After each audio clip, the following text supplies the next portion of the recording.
स्वागत है आप सभी मेरे प्यारे विद्यार्थियों का आपके अपने YouTube channel Subhash study centre पर। और आज के इस वीडियो में मैं लेकर के आ चुका हूं क्लास 10th के मेरे जितने भी प्रिय विद्यार्थी 2023 बोर्ड परीक्षा की तैयारी कर रहे हैं। आज के इस वीडियो में मैं आपको बताने वाला हूं सामाजिक विज्ञान के ऐसे वेरी इंपॉर्टेंट प्रश्नों को जो आपकी बोर्ड परीक्षा 2023 में 100% पूछे जाएंगे। और ये प्रश्न आप जरूर तैयार कर लो क्योंकि ये प्रश्न वेरी इंपॉर्टेंट हैं। और इन प्रश्नों को लिया है मैंने सामाजिक विज्ञान का जो चैप्टर है राष्ट्रीय अर्थव्यवस्था की जीवन रेखाएं, इस चैप्टर से इन महत्वपूर्ण प्रश्नों को लिया है। और यहां पर पहला प्रश्न आप देख पाएंगे। सबसे पहले तो यदि आप चैनल पर नए हो तो चैनल को जरूर सब्सक्राइब कर लीजिएगा, वीडियो को लाइक कर दीजिएगा और शेयर कर दीजिएगा। पहला प्रश्न कह रहा है निम्नलिखित में से संचार का माध्यम कौन सा है। पहला विकल्प है वायु सेवा, दूसरा है विकल्प रेल सेवा, तीसरा विकल्प है दूरदर्शन और चौथा है विकल्प जल सेवा। तो निम्नलिखित में से संचार का माध्यम कौन सा है, इसका राइट आंसर क्या हो जाएगा? इसका राइट आंसर हो जाएगा दूरदर्शन, क्योंकि वायु सेवा, रेल सेवा और जल सेवा ये सभी परिवहन के साधन हैं। और दूरदर्शन कैसा साधन है? यह संचार का साधन है। तो आप सभी लोग इन सभी प्रश्नों को जरूर नोट कर लीजिएगा। और आपको चैनल की प्लेलिस्ट में सामाजिक विज्ञान के जो वेरी इंपॉर्टेंट प्रश्न हैं सभी से रिलेटेड वीडियो आपको मिल जाएंगे। सामाजिक विज्ञान का मॉडल पेपर से भी रिलेटेड वीडियो आप देख पाएंगे, मैंने प्लेलिस्ट भी बना दी है। और हिंदी विषय के भी मॉडल पेपर आप देख पाएंगे। गृह विज्ञान और चित्रकला विषय के भी मॉडल पेपर मैंने प्रोवाइड करा दिए हैं। आप चैनल की प्लेलिस्ट में देख सकते हैं किस तरीके का पेपर आएगा, हिंदी विषय का, सामाजिक विज्ञान विषय का, गृह विज्ञान और चित्रकला का, आप सभी लोग देख सकते हैं। और सबसे महत्वपूर्ण चीज कि इस बार आपको प्रत्येक विषय में 20 बहुविकल्पी प्रश्न देखने को मिलेंगे जिनका आंसर आपको OMR शीट में फिल करना होगा। और OMR शीट भरने का सही तरीका मैंने आपको बता दिया है और वीडियो आपको चैनल की प्लेलिस्ट में देखने को मिल जाएगी। चलिए अगला प्रश्न है। यहां पर सबसे महत्वपूर्ण प्रश्नों को ही मैंने इस वीडियो में सम्मिलित किया है।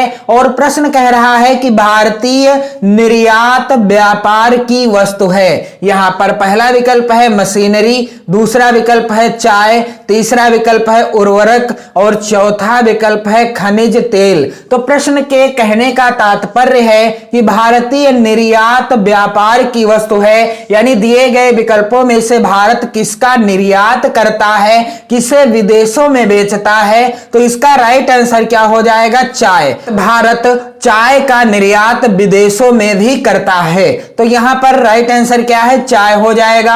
अगला प्रश्न कह रहा है निम्नलिखित में से किस वस्तु का निर्यातक भारत नहीं है। तो यहां पर विकल्प दिए गए हैं। पहला विकल्प है कॉफी, दूसरा विकल्प है उर्वरक, तीसरा विकल्प है तंबाकू और चौथा विकल्प है चाय। तो प्रश्न के कहने का तात्पर्य है कि दिए गए विकल्पों में से कौन सी वस्तु है जिसे भारत निर्यात नहीं करता, अर्थात जिसका निर्यात यानी विदेशों में जिसे नहीं बेचता। तो यहां पर राइट आंसर क्या हो जाएगा? उर्वरक।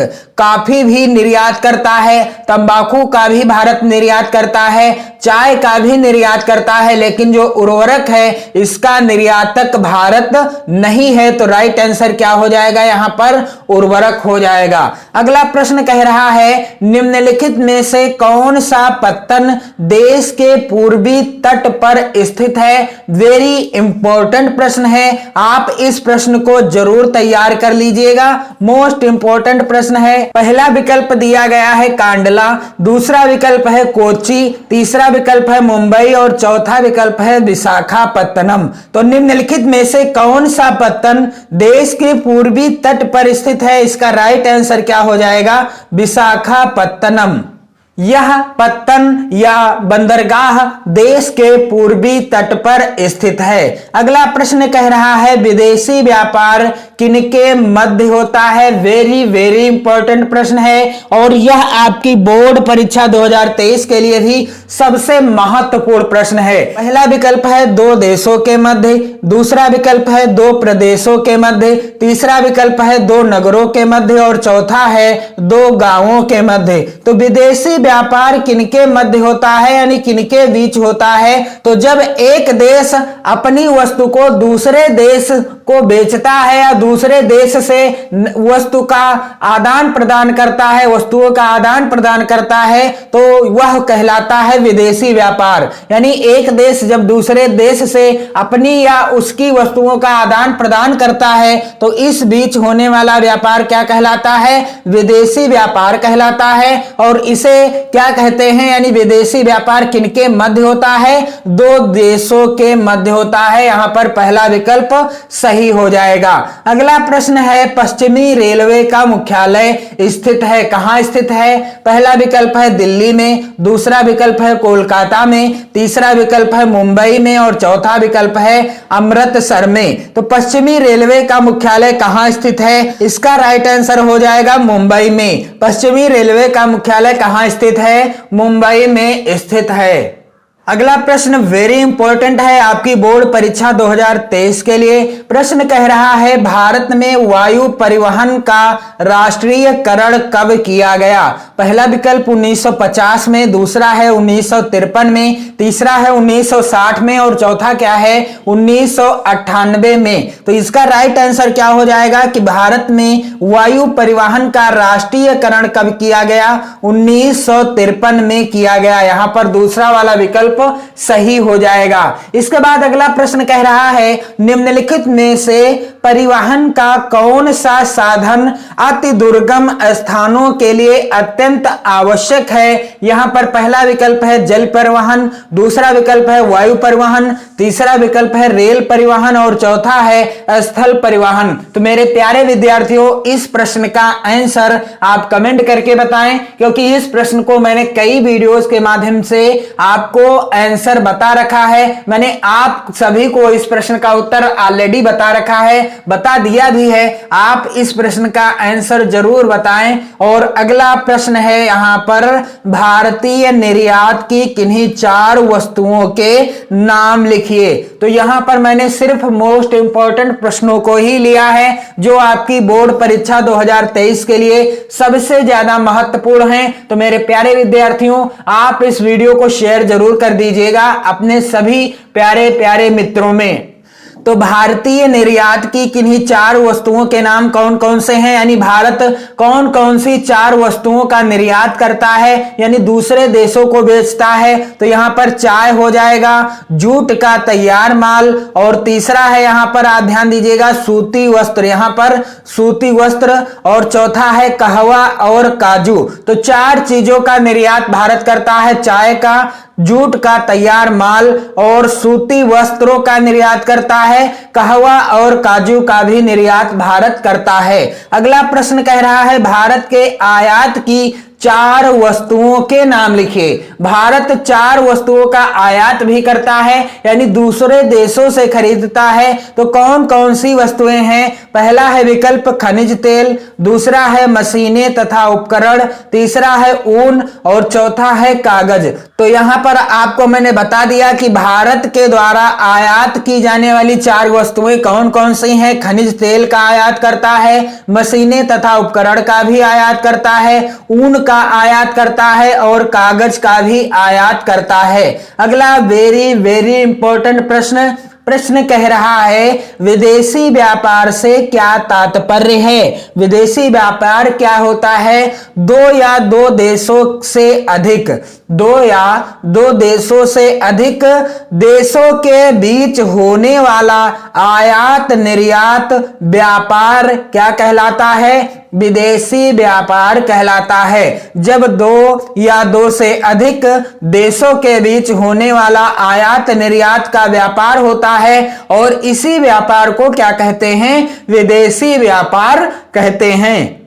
अगला प्रश्न है, आयात व निर्यात से आप क्या समझते हैं? आयात किसे कहते हैं और निर्यात किसे कहते हैं? तो इसका उत्तर क्या हो जाएगा कि आयात किसे कहते हैं? आयात किसे कहते हैं? किसी राष्ट्र द्वारा विदेशों से माल मंगाना क्या कहलाता है? आयात कहलाता है। जब कोई राष्ट्र या देश विदेशों से अपने लिए माल मंगाता है, कच्चा माल मंगाता है, वह क्या कहलाता है? आयात कहलाता है। या कोई बनी हुई वस्तु मंगाता है तो क्या कहलाता है? आयात कहलाता है। मान लीजिए भारत ने विदेशों से कोई चीज मंगाई है तो वह क्या कहलाएगा? आयात कहलाएगा। और निर्यात किसे कहते हैं? कि किसी राष्ट्र द्वारा माल अन्य देशों को भेजना निर्यात कहलाता है। जब किसी राष्ट्र या देश के द्वारा माल अन्य देशों को बेचा जाता है या भेजा जाता है, उसे क्या कहते हैं? निर्यात कहते हैं। याद करने की ट्रिक क्या है? आने वाली वस्तु हो गई आयात। जब किसी दूसरे देश से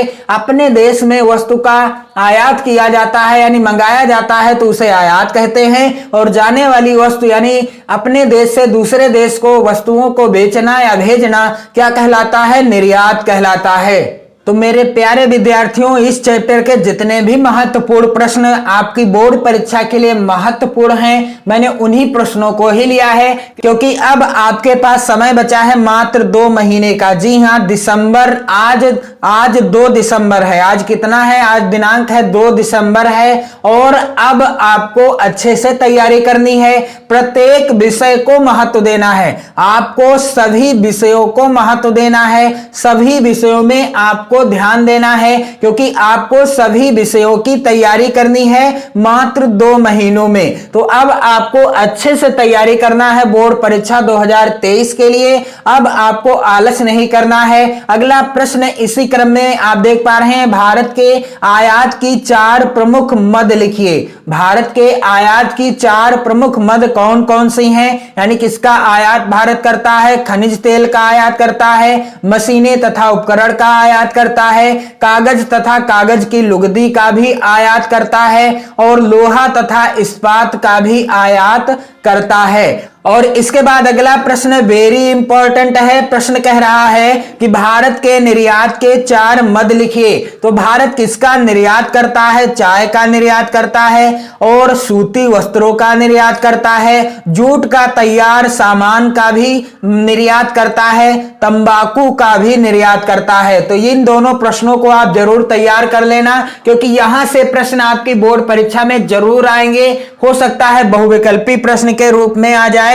और अगला प्रश्न है, देश की सबसे बड़ी पाइपलाइन कौन सी है? उत्तर क्या है कि हजीरा विजयपुर जगदीशपुर। हजीरा विजयपुर जगदीशपुर गैस पाइपलाइन देश की सबसे बड़ी पाइपलाइन है। उत्तर क्या है कि हजीरा विजयपुर जगदीशपुर गैस पाइपलाइन देश की सबसे बड़ी पाइपलाइन है। तो उम्मीद करता हूं वीडियो आपको पसंद आया होगा, और आपसे एक छोटा सा आग्रह है कि आप इन सभी प्रश्नों को जरूर नोट करते रहें, क्योंकि अब मैं आपको उन्हीं प्रश्नों को बताऊंगा सामाजिक विज्ञान विषय में, हिंदी विषय में, गृह विज्ञान और चित्रकला विषय में, जो आपकी बोर्ड परीक्षा के लिए मोस्ट इंपॉर्टेंट होंगे। क्योंकि अब आपके पास समय कम बचा है, 2 महीने का समय है। इसी 2 महीनों में यानी इन्हीं 2 महीनों में आपको अपनी 6 विषयों को कंप्लीट करना है। तो अब आपको अच्छे से पढ़ाई करना स्टार्ट कर देना चाहिए, क्योंकि